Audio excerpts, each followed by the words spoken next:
ask you to participate in an experiment, which is that when you leave this room, when you go out into the world, today, tomorrow, whenever you feel like it, I'd like you to ask and answer one question of someone who's a stranger. You might meet them on the bus, you might meet them walking down the street, and I'm going to show you the question that I'm going to ask you to ask and answer. The question is, when was the last time you cried in front of someone?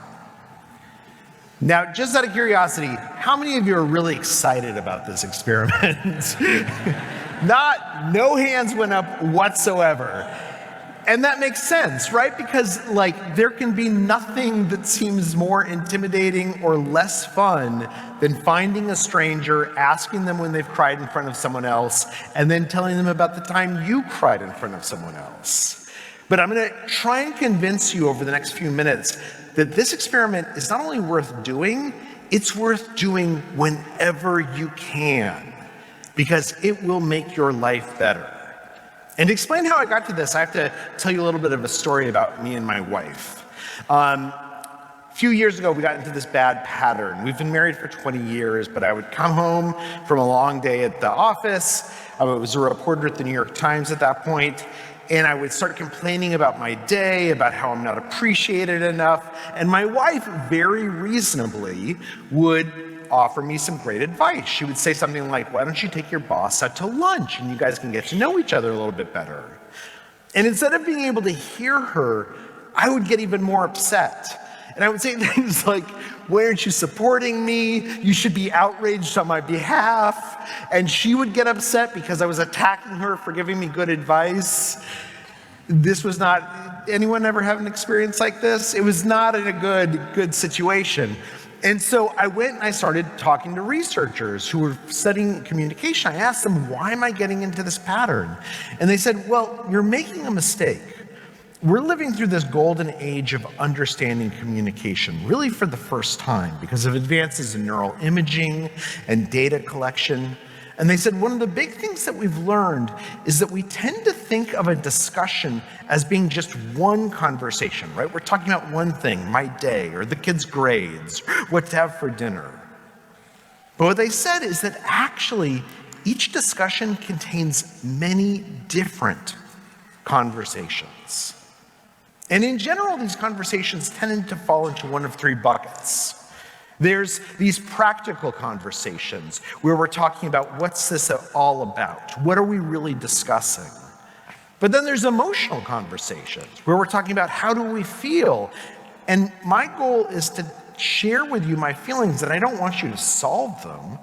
I want you to empathize. And then there's conversations that are social conversations about who we are, the social identities that are important to us, how we relate to each other and how we relate to society. And what the researchers said is what we've learned is that if people are having different conversations at the same moment, they can't really hear each other. They can't really connect. And in fact, this is exactly what was happening with me and my wife, right? I was coming home and having an emotional conversation. My wife was responding with a practical conversation. They are both legitimate conversations, but because we weren't having the same conversation at the same moment, we weren't really communicating with each other.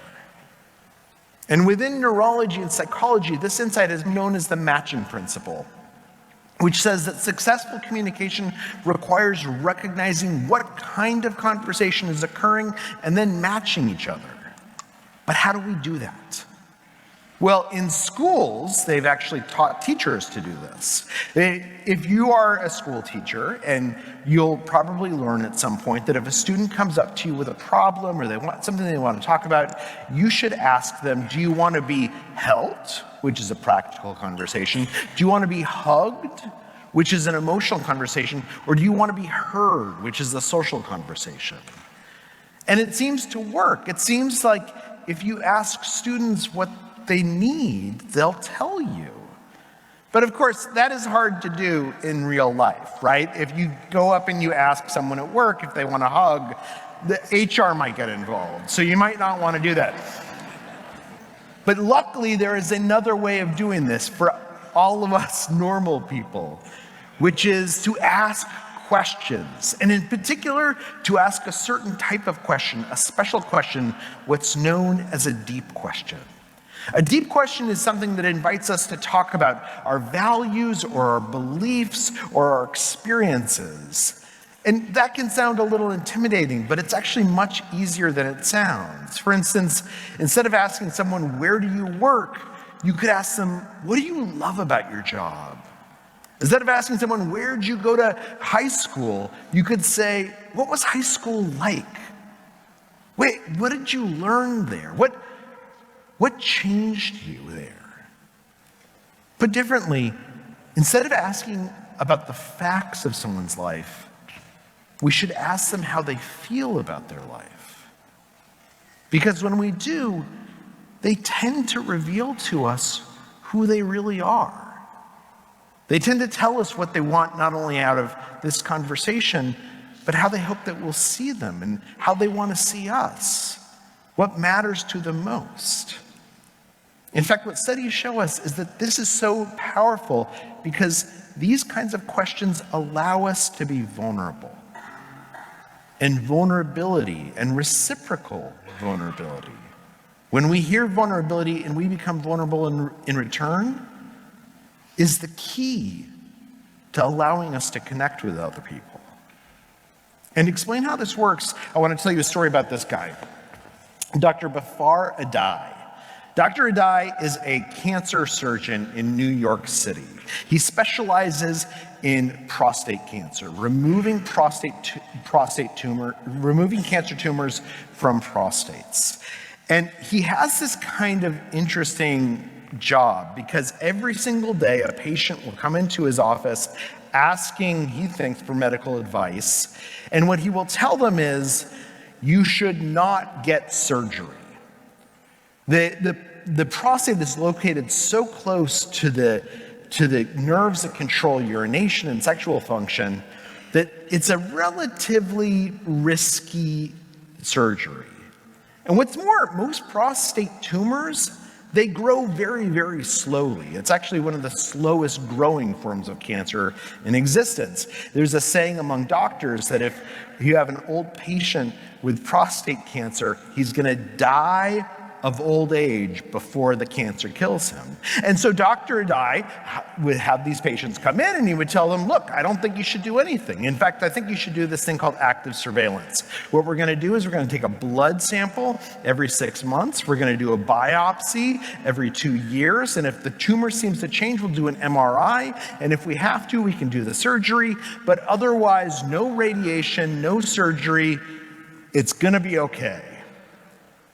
And these patients would listen to him, and then they would go home, and they would discuss it with their spouse, and then they would walk in the next day, and they would insist on having the surgery. They would say, I absolutely want you to cut me open, take the tumor out as fast as possible. And for Dr. Adai, this was bewildering, right? He thought these would be the easiest conversations of his life. He's telling people that they don't have to have surgery, and he's a surgeon.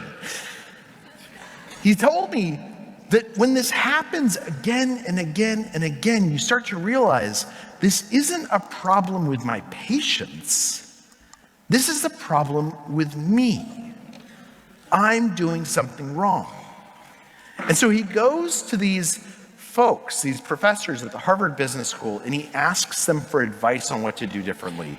And they said, well, look, the biggest mistake that you're making is you are starting this conversation all wrong. You are starting by assuming that the patient walks into your room, into your exam room, looking for advice and looking for medical solutions. But you don't know if that's true. You're not asking them any questions. What you need to do is you need to start asking deep questions.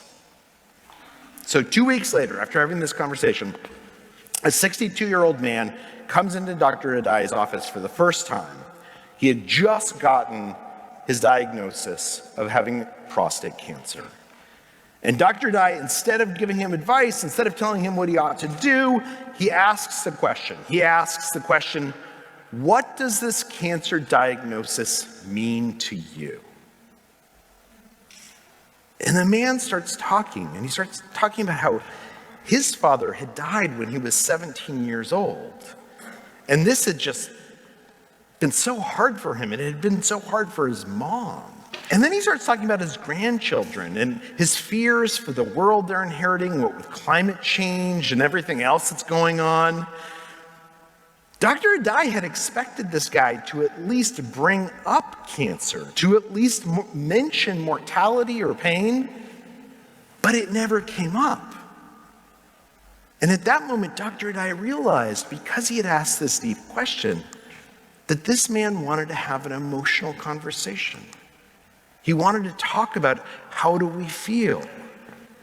He needed to be hugged.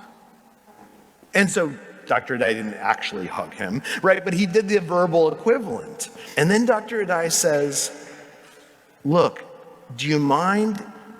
There's some medical options I'd like to talk over with you. Is that okay?